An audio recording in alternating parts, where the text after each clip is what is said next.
Barcelona are back on top of the La Liga table following a 2-1 win over Real Sociedad, making it 23 defeats and 24 visits for the Basque side. But it wasn't such a comfortable win, and I like to define it as Flick being chaotic and genius at the same time. But let's start with the chaos, and no better place to start than with the team selection on the night. Now, Flick has started with 19 different players this season, and he actually made 7 changes to the team that started against Oviedo during the week. And he wasn't done, because tonight he gave Dro his first La Liga start for Barcelona in a 4-3-3 formation that looked more like 4-2-3-1 in practice. Now, while these constant rotations might look like chaos on the surface, I believe that there's a method to the madness. You see, by making everyone comfortable with playing in different positions, Flick makes it extremely difficult for opposing teams to predict and plan to play against us. Honestly, it must be a nightmare for managers just trying to anticipate what tactics they're going to deploy against us. And Real Sociedad were in poor scoring form coming into this match, with just 6 goals from 6 matches in the league so far. So coming up against a team like Barcelona, we kind of thought that we knew what to expect. Or did we?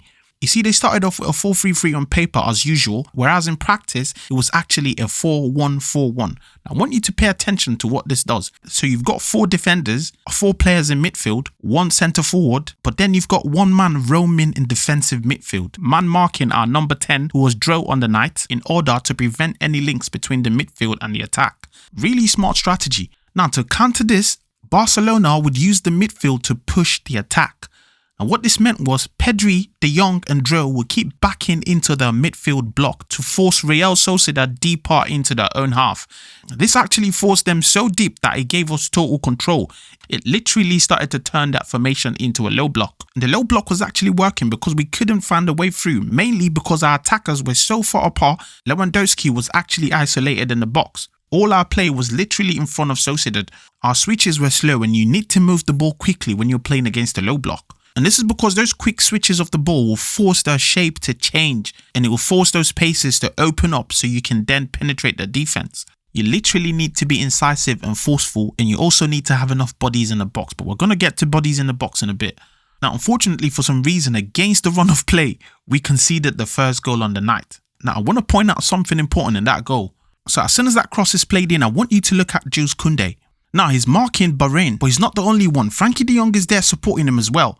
Now, as a defender, because you've got your defensive midfielder with you, you need to focus on the outside and let Frenkie de Jong focus on the inside. So if Bahrain decides to cut inside for a curler, Frenkie de Jong will be there to stop it. And then if he decides to go on the outside, you as the fullback should be ready to follow up on him. Now, unfortunately, Kounde doesn't follow these basic rules. Now look, when Bahrain makes a step like he's going to go on the inside, Kounde doesn't leave it to Frenkie de Jong. He puts his left foot out, and that's when he wrong foots himself. And as soon as Bahrain spots that, he knows that he's got the advantage. So he presses on the outside. Look, he makes that run and he just gains half a step on Kounde that allows him to then play that cross inside for Odriozola to then finish up an easy sitter. But again, Kounde was beaten far too easily. But Jules Kounde was soon to make up for it, because minutes later, he then gives us the equaliser. But before that, I just want to focus on somebody, and that's Rooney Bargi. Now, obviously, that first goal was sort of like a wake-up call to Barcelona. We started sort of like pressing and forcing the issue and trying to get more bodies forward. And remember when I spoke about having enough bodies in the box? I want you to look at Rooney Bargi, because he's the one of the 2 wingers that was more threatening, and he was really trying to make things happen on that right wing. Now, I want you to look at the play before the corner kick that then led to the goal. Now, obviously, Pedri does brilliantly well to hold on to the play and allow Rooney Bargi to then run in behind. As soon as Rooney Bargi starts to make that run, then Pedri lays the pass for him. Now, Rooney Bargi does a lovely bit of skill to then cut inside, and he gets off a shot. Now, when he gets off that shot, look how many players we've got in the box. We've got 5 players, including Rooney Bargi. So that shows you that sense of urgency that the team understood that they needed to get more bodies in the box. Now, look at the resulting corner. Look at how many players we've got in the box. There's 5 players in the box. And because of the quality that we have, as soon as Rashford plays that ball in, it was going to be one person or the other. And good enough, Kounde was on hand to head that ball in. It was a very good header. But again, that's the thing about the low block. You need to put that team under pressure. You can't make it easy. You can't just be passing the ball around. That's going to make it too predictable. And what we needed to do was move the ball around quickly, force the issue. We got that corner kick, and from that corner, we were able to get the goal. So good on Kounde for redeeming himself on the night. Now, let's get into some tactical changes, because we came into the second half with a different shape. Now, first off, Flick brought in Dani Olmo in place of Dro. Now, don't get me wrong, Dro looked promising on the night. He had a couple really good touches and showed signs of really being able to integrate with the team, but we knew we needed someone more potent, someone more tricky, someone more experienced, needed to come in and influence the game, and that was Dani Olmo. And this is what I love about Hansi Flick and being pragmatic and just reacting quickly, because within the first 10 minutes of the second half, we already had Dani Olmo and Lamine Yamal on, and that changed the game entirely. But what did that do to our overall shape? You see, as soon as Lamine and Dani Olmo came in, Barcelona went into a more offensive system, and believe it or not, we actually started playing in a 2-5-3 formation. So what this meant was, of our 4 defenders, Kounde and Gerard Martin moved up to join the midfield, giving us more width in attack. And this massively stretched Sociedad's defensive shape while allowing our attackers to crowd the box. Now, obviously, this exposed us a bit in the back as Sociedad started to create chances from the openings in our wing-back positions. But with Real Madrid having already lost to Atletico, we had to take the risk because this was our opportunity to go top of the table. And it paid off because in the 59th minute, we got our second goal. Now, again, I want you to look at this because it was our 2 substitutes on the night who started the play. Now, Dani Olmo lays a pass out to the right to Lamine Yamal. But I want you to look at the intelligence of Lamine. Now, look when Lamine receives the ball. It's Sergio Gomez out there on the right to mark him. Now, because Sociedad were conscious of the threat of leaving Lamine Yamal with just one defender, Gorochategui then leaves Dani Olmo and goes over to double up on Lamine.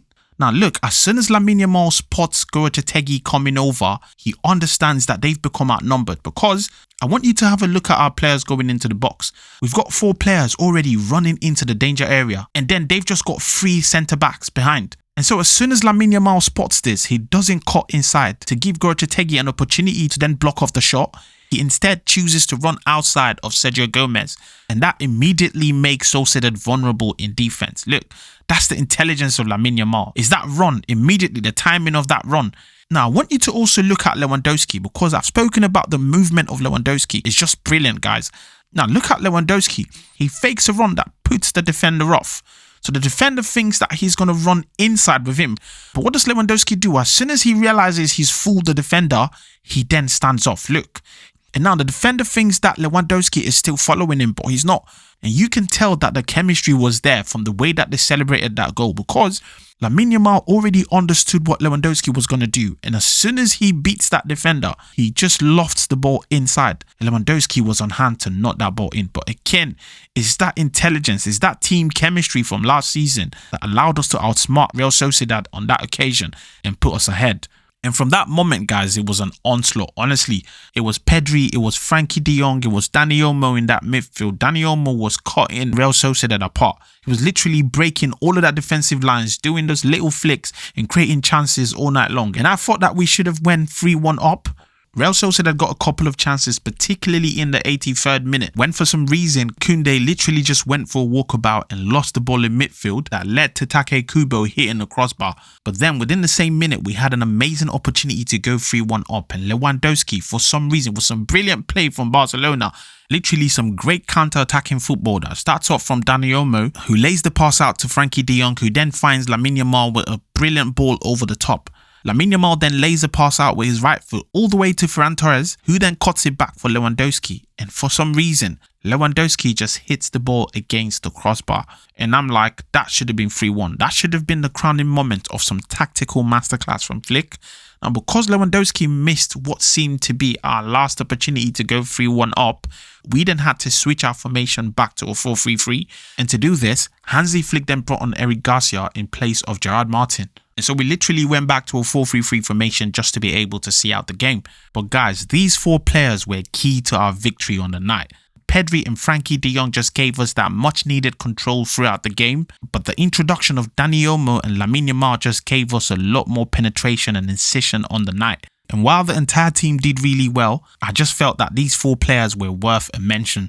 Great to have Lamine Yamal back and ready for PSG. And by the way, I've got a video on that game coming up. So if you don't want to miss that, make sure you are subscribed to the channel and have your notifications on so you catch that as soon as it drops. Let me know what you thought of the game. Was this more of chaos or genius from Flick and the team? But in the meantime, see you soon, guys, and Visca El Barça.